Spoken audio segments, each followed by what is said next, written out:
Sir मैं न्यूट्रलों से कहना चाहता हूँ, आपने पाकिस्तान का इतना बुरा हाल करवा दिया है। क्या इसीलिए हमने अपनी फौज रखी है? एटमी पावर है हमारी फौज। क्या किया उन्होंने? सरदारी नौकरी हमारे सर पे बढ़ा दी है। हमारे बच्चों का मुस्तकबिल का सौदा आपने किया है। कोई चोर रह तो नहीं है अभी इकट्ठा होने वाला। इसलिए मैं जब छोटा होता था पाक फौज को बच्चों की तरह सलूट मारता था।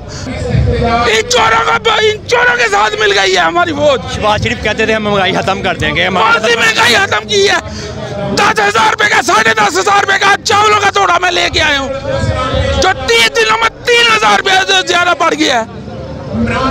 हमारे बच्चों हमने किधर लेके जाना अपने बच्चों को? वो तो जर्मनी बाहर अमेरिका में बैठे हुए हैं।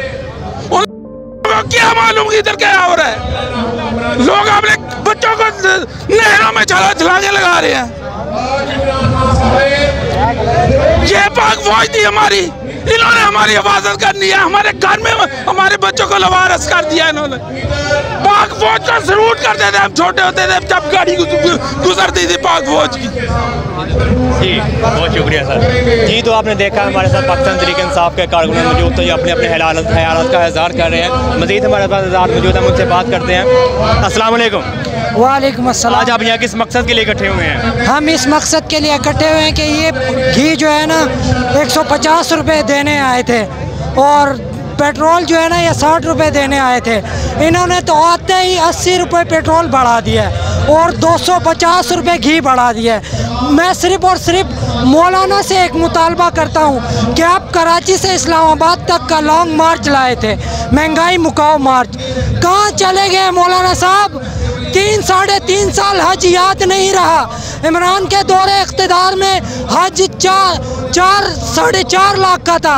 आप कहते थे कि इमरान खान ने जो है ना आवाम को हज पे जाने नहीं दिया। अब हज जो है 8,60,000 का हो गया। अब आपको जो है बैतुल्ला याद आ रहा है, क्योंकि आवाम की चमड़ी से जो टैक्स निकाला है आपने, उस टैक्स के बतौर आप 200 आदमी अपने साथ हज पे लेके जा रहे हैं। ये कहाँ का इस्लाम है? इस्लाम तो कहते हैं हकूकुल्लाह के बाद हकूकुल्लाह बाद में अदा करो, हकूकुल्लाह बाद में अदा करो, हकूकुल बाद जो है वो सबसे पहले अदा करो। बैतुल्लाह छोटा कर दो, सही है, रास्ते बड़े कर दो। तुम लोगों ने तो अल्लाह की मखलूक के लिए रास्ते तंग कर दिए। खुदा का वास्ता है, खुदा का खौफ करो, इस अवाम की और चमड़ी ना उतारो और इस अवाम के साथ जुल्म करना छोड़ दो।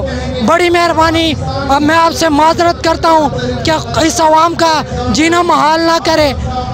मैं कुकड़ी वज़ीर आला, क्राइम मिनिस्टर, कातिल वज़ीर दाखिला से कहता हूँ, इमरान खान के कारकुनों का तुम रास्ता नहीं रोक सकते, पीछे हट जाओ, हुकूमत छोड़ दो।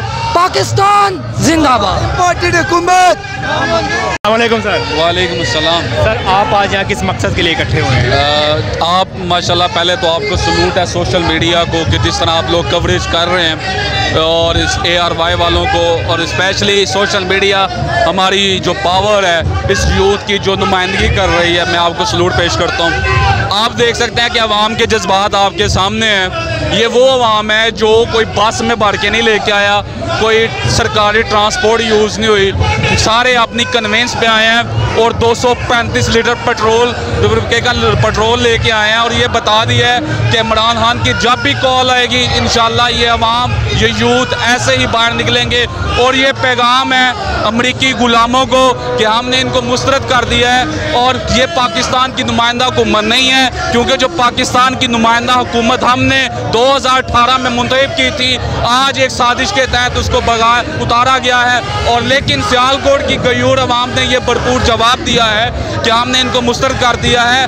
कराची का इलेक्शन आपके सामने है कि सिर्फ 8,000 वोटों से और 10,000 वोटों से मुकाबला चल रहा था और उनकी ज़मानतें ज़ब्त हो गई हैं। और ये पैगाम है उन लोगों के लिए, उन ताकतों के लिए कि जब इमरान खान मैदान अमल में होगा तो कौम उसके साथ होगी। जब वो इसका बाइकआउट करेगा तो जो हाल कराची के इलेक्शन का हुआ है वही हाल पूरे पाकिस्तान का होगा और पूरे पंजाब में होगा। आप शहबाज शरीफ को वज़ीर-ए-आज़म तस्लीम करते हैं? देखें जी, ये पाकिस्तानी वज़ीर-ए-आज़म है नहीं है, ना तो उसके लिबास से लगता है कि ये पाकिस्तानी वज़ीर-ए-आज़म है। पाकिस्तान का वज़ीर-ए-आज़म इमरान खान इंसान था जिसने वाइट हाउस के अंदर भी शलवार कमीज जेब तान करके ये बता दिया था कि हम अमरीकी गुलाम नहीं हैं, हम आका के गुलाम हैं, उस रसूलुल्लाह सल्लल्लाहु अलैहि वसल्लम के उम्मती हैं जिसने कहा था कि हम ज़ालिम और जालिम के आगे कभी झुकना नहीं है और कलमा हक बयान करना ही सबसे बड़ा जहाद था। और ये अवाम कोई आप देख सकते हैं कि सारे वो लोग हैं जो अपनी अपनी कन्वेंस में आए हुए हैं और ये बता रहे हैं कि हमने महंगाई आपके सामने है, जो इन्फ्लेशन रेट इस वक्त हो चुका है, लोगों का सफ़ेद पोश लोगों का गुजारा बहुत मुश्किल हो चुका है। तो ये इनसे मत वक़्त रखें कि ये कुछ करेंगे, ये अपने NRO लेंगे। आपने कल हुरम दस्तगीर का बयान भी सुन लिया कि हमारे खिलाफ साजिश हो रही थी, शहबाज शरीफ के खिलाफ साजिश हो रही थी और हम सब ने मिल के इमरान खान को उतारा है। और ये सबके लिए पैगाम है कि जब भी इमरान खान की कॉल आए हमें बाहर निकलना चाहिए और अपना भरपूर एहतजाज रिकॉर्ड करवाना चाहिए। इस कौम के लिए एक शेर है, चलते हैं दबे पाँव कोई जाग ना जाए, चलते हैं दबे पाँव कोई जाग ना जाए, गुलामी के असीरों की यही हाँ सदा है, होती नहीं जो कौम हर बात पे यकजा, उसका हाकिमी फ़कत उसकी सज़ा है।